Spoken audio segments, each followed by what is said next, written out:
Anybody know Mattapan? What's Mattapan? Anybody know what Mattapan is? Yeah. Not Manhattan, Mattapan.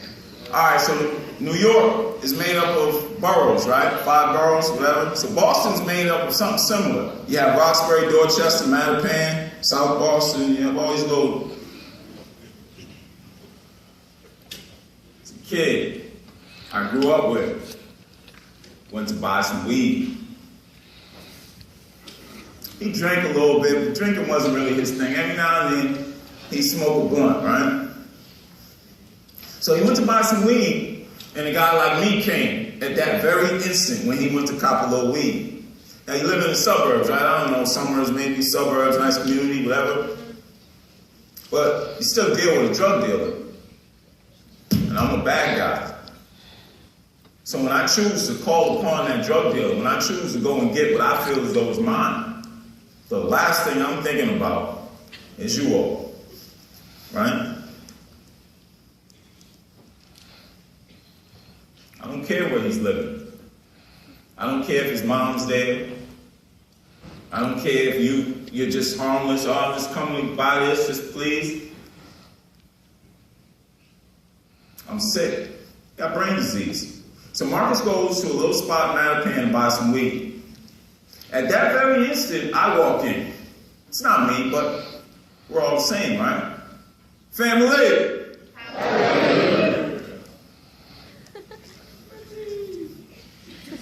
Check it out, right? In the house is a woman, her boyfriend, and his buddy, right? Like how some of you dudes, you got buddies, girls here, you got your girlfriend, whatever. So there's baby's father, his right-hand man, and the child's mother. Marcus knocks on the door. He's getting served some weed. I come. A gunman comes. Everybody lay down. This is you in the suburbs. Oh, it can happen. Just buying a little weed. But that person's in the game. So they're not off limits. Or they're in the game. So their mother's in the game. Their aunt, their uncle, their kid. Everyone is fair game when you start to dibble and dabble. Kiki, that officer whose picture was up, he wasn't in the game.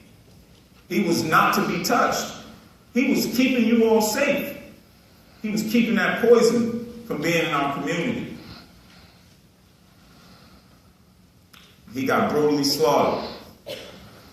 So Marcus looked like, what's a gifted athlete? LeBron, I don't know, one of these football players. Real gifted. Anyone y'all want, right? Any gifted player. But he didn't really play sports like that. But he was just like a freak of nature, just a natural talent.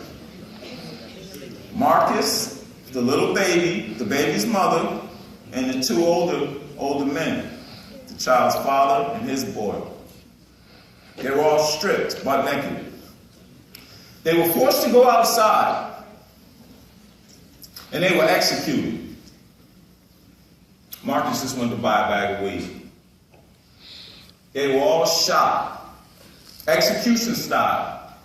One of the guys that was part of that, I grew up with him too. Small world, huh? I had some real good, cool associates, right? The mother was holding the baby. Shot right through the baby. Killed the baby and the mother. One shot. It's called the Mattapan Massacre. Right? Y'all are older, right? High school students, right? You have to be in college soon. Look it up. Mattapan Massacre. Probably the deadliest thing that happened, in Boston like that in recent memory. It's really sad. Marcus is alive. Marcus got shot, execution style. What's the quality of his life? How's he doing? Marcus is a quadriplegic and bitter. Ooh, he's bitter. He was, up and coming drug dealer, right? Smoking a little bit, chilling, enjoying life. He testified on the guys. Now he lives in what would equate to a nursing home. Everybody else died. Baby dead, mother dead, other 2 kids dead. Marcus is alive, the lone survivor from the Mattapan massacre.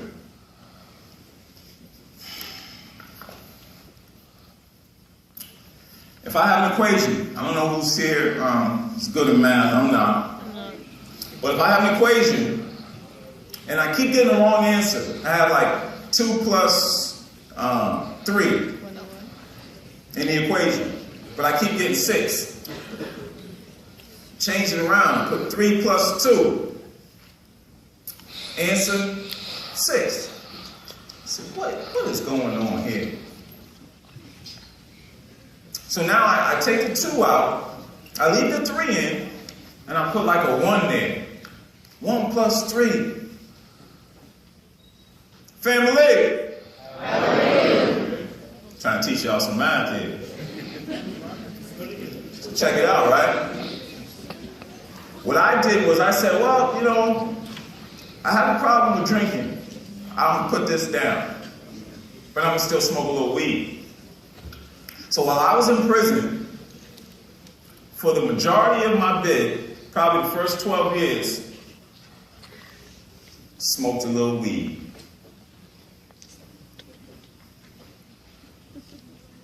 Manipulated everyone I knew so that I could smoke a little weed. Didn't want to consider myself to be an addict. Didn't want to say that I had a problem. I was Marcus. I was everybody that I knew that had a problem that was affecting the lives of others, destroying our community effectively, right? I like that word, effectively. I was destroying our community with my trifling behavior. My wife tells me everyone's trifling. You just use trifling for everything. Anything trifling, trifling. It's the truth, though.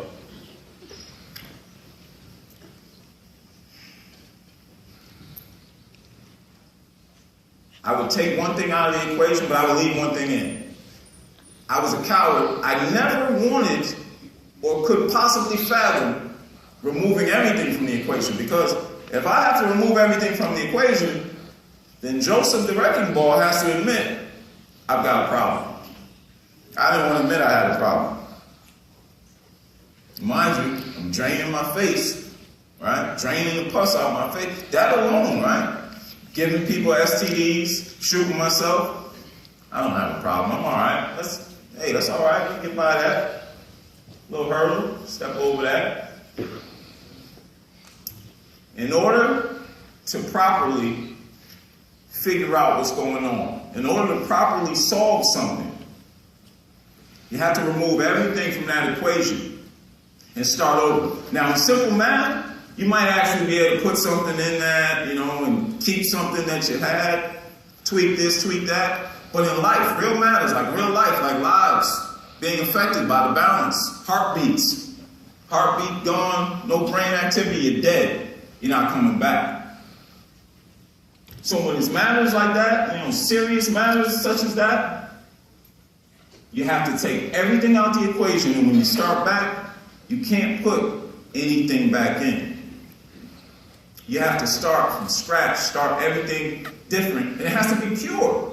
It has to be like that child, like Lil Montrique when he says, you know, I just want to hug you, you're sniffing me, right? It's got to be pure. You have to put pure elements, pure integers. You have to load everything pure back into the equation, and then you have a good shot of things working out right.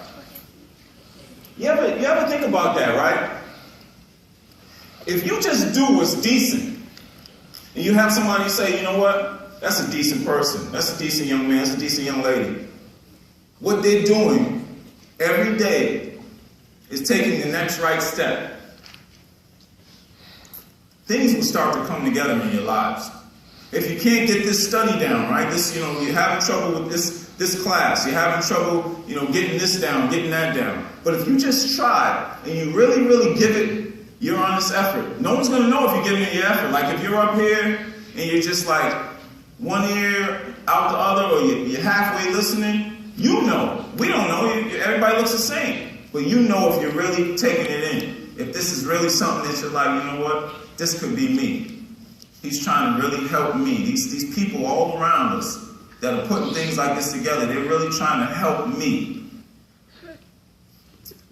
It's your first and last chance, right? Well, at least it is for me. My first and last chance. I'm not going to get another shot.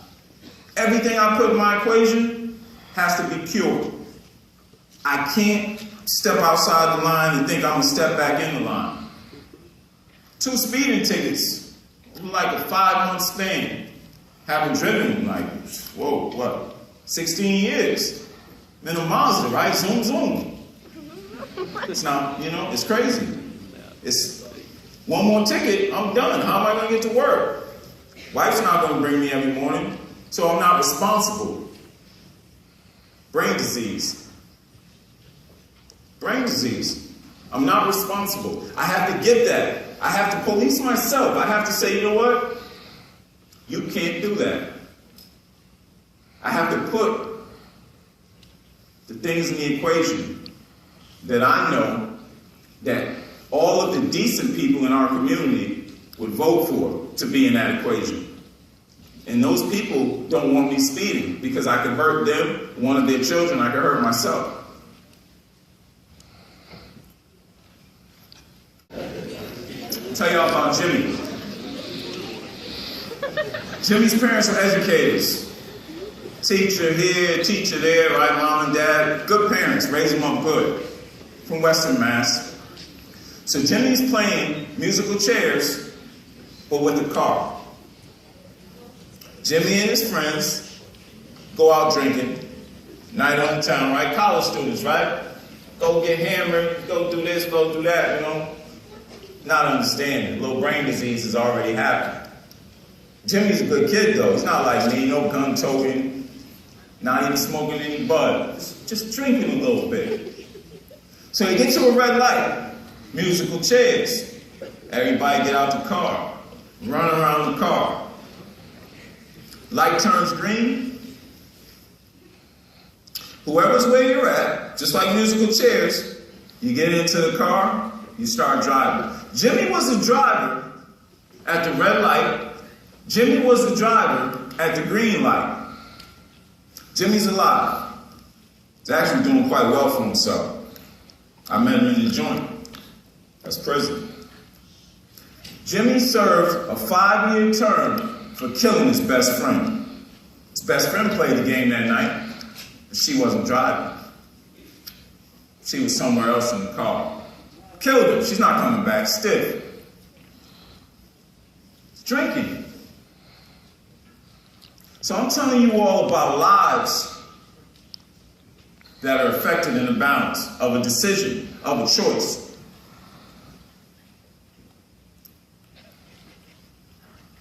So now the community. I have to stay with who has supported me. The community never let me down. I had 3 square meals during all that time in prison. I had heat. What was crazy is my children were provided for. 6 children, right? The taxpayers footed the bill. Mass health, Medicaid, insurance, all this stuff. We're in Connecticut. I'm sure you all know all these different insurance providers. That stuff costs a lot of money. So if I was free and I'm taking care of these children, tens of thousands of dollars a year, just on medical costs. Not to mention food, shelter, clothing, education. I was a coward, ran from that, shirked all responsibilities and duties. I'm out of here. But my community chose otherwise. They're not cowards. There are so many decent people in society. Far more decent people. The majority of America isn't smoking weed. To give y'all a news flash. They're not getting hammered. They're responsible. Right? So they're not getting drunk. They're not smoking weed. They're not picking up any substances. Believe it or not, the majority of Americans are going to work, going to church, doing their little activities, but they're sober because they like how they feel when they're sober. They don't alter their minds. They do what they have to do so that they can take the next right step and do something else that they want to do. And they're just decent. They take care of their kids. They take care of our community. They give back. That's the majority of Americans. It's just a small percentage, right? But the music, you know, it just glorifies certain things. TV, and you start to think that the masses make some of those not so bright decisions and choices. It's not the case, though. I was, you know, just part of a very, very small percentage of idiots. Family! How are you? Stuff's deep, y'all. When I start talking about my past and you know, this dysfunction, the opposite of a functional life, when I start talking about dysfunction, it does something to me. It stays with me. It drains a lot from me, you know, a lot of energy. Because the stuff is just real. It's real, and it's going to become somebody in here. And it doesn't mean that you all will suffer that fate, but you all will know somebody. So then that should affect you. There's going to be somebody in this room that's going to know somebody that's going to have something in common with something I'm saying, something I'm speaking about.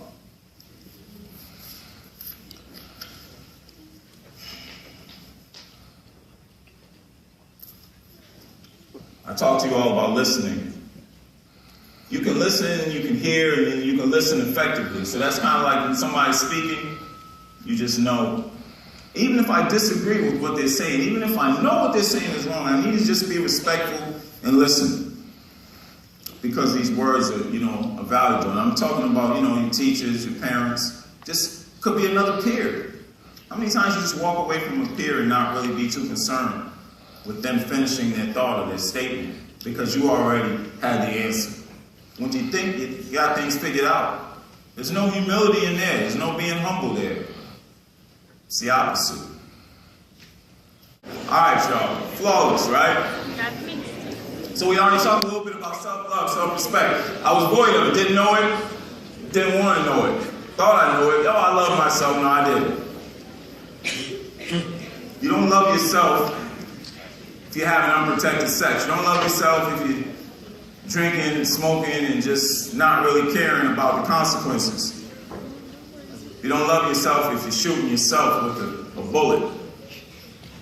Nah, man. I didn't love myself, right? When I would walk up to a young lady, I wasn't concerned with her name, her middle name. Obviously, you know, hey, baby, what's your name? But no, I didn't really care about her past. I didn't care that she grew up without a father. Effectively, I kind of grew up without one. He was there, but he didn't really work to getting, you know, to my internal struggle.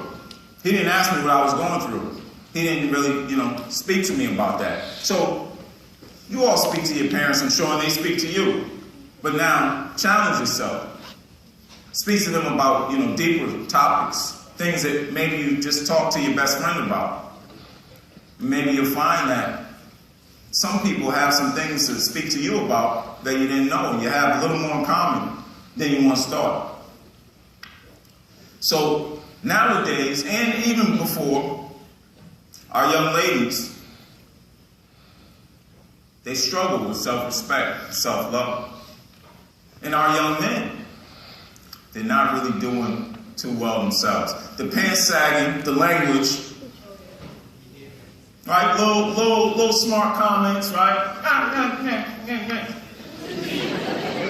Brain damage, right? Maybe you never smoked anything, you never drank anything, but you just did this little stuff that's going on here, right? Could be, you know, feet up, chilling. Could be the same way you are when nobody's watching you. You don't even realize it. You're the same way when somebody's watching you. You think you can clean up nice, right? Oh no, I know how to be, when to be. I'm inappropriate during this setting, but I know when to be appropriate. You don't know. You don't know what's right because you don't know what's wrong. There's something going on up here, right? Our young people. I see these young girls in my community. The stuff that they're wearing And I say, how did they get that way? Their mothers, their grandmothers, their sisters, they see it. They look on TV, they see it. Right? They see it in the home. They see mom getting dressed, and mom's stuff is so tight that the daughter says, I have to compete with that. I have to mimic that. Mom's doing it, and she's beautiful. I need to be beautiful. I need to put this on and wrap this up and do all this and that. Because maybe she missed the memo that she's flawless. She missed it. She was born beautiful. Family.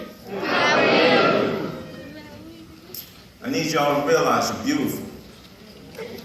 Women, men, girls, boys, you're beautiful. Thank you. I know. Do you walk up, fellas, do you walk up to a young lady and do you just tell her, you look nice today? And just keep moving. Just keep moving. Do you hold the door open? Do you hold the door open for her? Do you ask her, can I carry this? Not expect anything back. Do you have respect for yourself? Do you have respect for her? Do you hold the door open for a guy? Will you be less than a guy if you hold the door open for a guy? You start to question your manhood? You know what? You got time to grow up, right? You got time. Oh, I do that. I'm a kid. I don't have fun right now. I do that when I'm, in my 20s, 30s. I'll grow up then. I'll mature then. I got a buddy who grew up same block as me, right? Brockton, South Shore, Massachusetts. He toted a gun like me. Sold drugs, did drugs. His kid's in MIT now. Because he met a young lady. She had her head on her shoulders. She was out there going to college, UMass. I thought he was lame. I said, oh, man, you're a lame, listening to your old lady. You don't want to have fun. You don't want to smoke this, drink that. You don't want to do this. Come on, let's have fun. So he changed his life a little bit, right? Started to square up on me, right? And now his kid's in MIT. And his life is good. How'd he get that way? He started to develop something that it took me years to develop. He got it, he was in his 20s when he started to get right. But you all have an opportunity, a special opportunity to get it at an earlier age. The earlier you get it, the greater chance you have. You increase your success rate. Don't you want a better percentage, a better chance at this thing?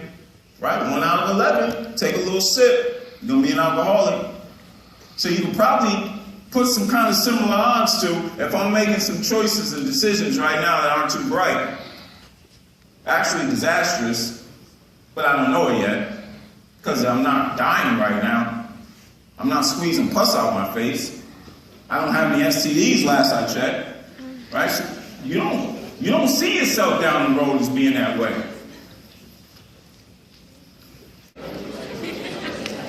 All right, y'all. What can I control? Family! How are you? What can I control? Who can I control? I can't control any of you all, right? I can control myself. I can control my actions and my behaviors. If you can't control yourself, something or someone else will. It'll grab a firm hold of you and it will control you. So I had no control over myself. We have good people now, right? Those people I didn't like so much, those good law officers, law enforcement like Kiki, they got a hold of me, a firm hold. State prison held me a little better than that. And I started little by little to get control of myself. That's what happens, you all. I now know I can't manipulate anyone to have the type of success that would come if I just work on controlling myself, my own actions, my own behaviors. You ever just sit and think, you're looking at somebody do something and you say, oh, I don't like the way you do it. Just do it this way. If you spend this amount of time concerning yourself with others, then you're neglecting yourself. You're thinking you know what's right, but you don't know what's wrong. You allow this individual to kind of work on himself. You ever hear somebody say, aren't you listening to me? Or, can you hear yourself talk? You hear yourself saying this, you hear yourself saying that. If you're yelling at me, you're saying something to me and I'm yelling back, you want that. You feed off of that. Because it's dysfunctional. It's dysfunctional by you yelling in the first place. So you want the chaos. You want the white noise. You want the But if I'm just quiet, you start to be able to hear yourself. You start to understand that maybe there's a better way. If I'm yelling, I'm probably trying to control the situation. I'm trying to say something to you that I want you to hear. And I'm not listening to you. Because I'm not being an effective listener. I don't care about listening. I already know what I want to say. How many times your parents say something to you, and before they're finished, either you're saying what you want to say, or you already know what you're going to say, but you didn't let them finish their thought. And that's not being respectful. They brought you into this world. You would not be here. My kids told me that they would be here if I hadn't met their mom. Somebody help me with that.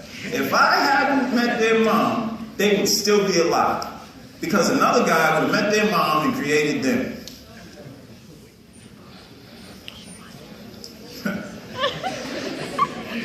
Telling y'all. Brain disease, they're young.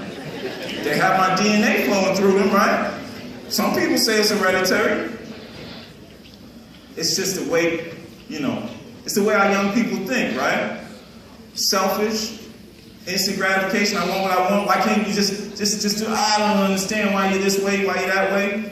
They're that way for a reason, because if they just allowed you to just go and do what you want to do, I guess you think that you can take care of yourself. I guess you think if, mom and dad just left you alone, or whoever you're with, aunt, uncle, grandparents, whatever, that you all would just be fine.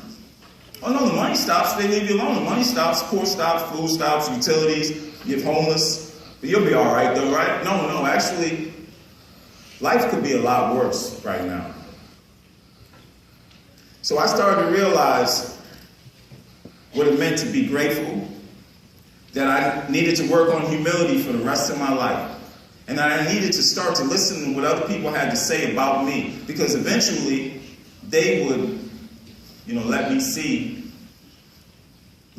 see and let others hear about myself and my actions and my behavior. Behavior is important. Behavior is really important. I just give back, you all. I give back to the community. Anybody hear the director say stop? It's hard to hear, right? Directors just say, stop, cut. You can't hear the director say stop or cut if you don't realize you're acting, that you are an actor. If you're just living a lie, right? Because I was a professional lie. If you said, if I said hi to you, I was saying bye. There's nothing I told the truth about, nothing. So I was an actor. So only you know if you're actors. You can't hear anything if you're an actor. You're just lying. And the lie just keeps going on. And you actually become a good actor. You become a great liar. You can actually work on refining lies. You start to believe them. Denial. Believing what is true is false and what is false is true. By you being in denial, you start to think that you're all right, that things in your life resembling, what is decent, but you're on your way downhill. And it's all linked to the decisions and the choices that you're making. Yes, it has something to do with substances. It has to do with not listening. It has to do with not paying attention to your community, because your community will tell you what's right and what's wrong. Who asked a police officer, what do you see in me? Or what could I do? Who asked a teacher, what could I do? What do you see in me? Are there things I should work on? Are there things I could improve? Do you need some help with something? Little by little, just work on yourself and you change. That's what I had to do. That's what worked for me. You see, because everything I'm saying may not work for you. It's an opinion, yeah, a couple of facts here and there, but a lot of its opinions will work for me. You have to figure out what works best for you. And then everybody that's speaking to you about these things, you kind of, weigh certain things and apply this, apply that. But think about these decent people now. Things in their lives are going all right. You say, well, could they mean me harm? I tell you, no, they don't mean you any harm. They mean you nothing but, good things, good wholesome things in your life. They want you to succeed. They want you to have what they didn't. They want you, you'll hear it all the time, oh, I want your life to be better than mine. It's the truth. I definitely don't want you all to do anything that I did. I can't tell you all a single good story about dysfunction. I can't tell you all a single good thing that happened from anyone I know using a substance. Alcohol, marijuana, any illicit drug. Nothing but negativity, nothing but dysfunction. Just terrible, terrible things happen. And the odds. Family! How are you? Alright, you all. I'm just gonna say, Same. I'm gonna say thank you. Yeah, it's alright. I'm gonna say thank you. Right, to everybody here, faculty, students, you all are nice people, right? And listen, if you want help, somebody will help you all. There's somebody, it could be a classmate, could be somebody in the community at home, could be somebody here. But there's always help. When anything I mentioned, something I didn't mention that you're like, whoa, he didn't touch on this. There's somebody that will help you in that area. But they can't really figure you out unless you take the steps of working on yourself. And it's just admitting that maybe you don't know it all, and that maybe, you know what I mean, you benefit from a little assistance. Does anybody have anything they want to say to me? Any questions? Nobody has any questions. We all family here.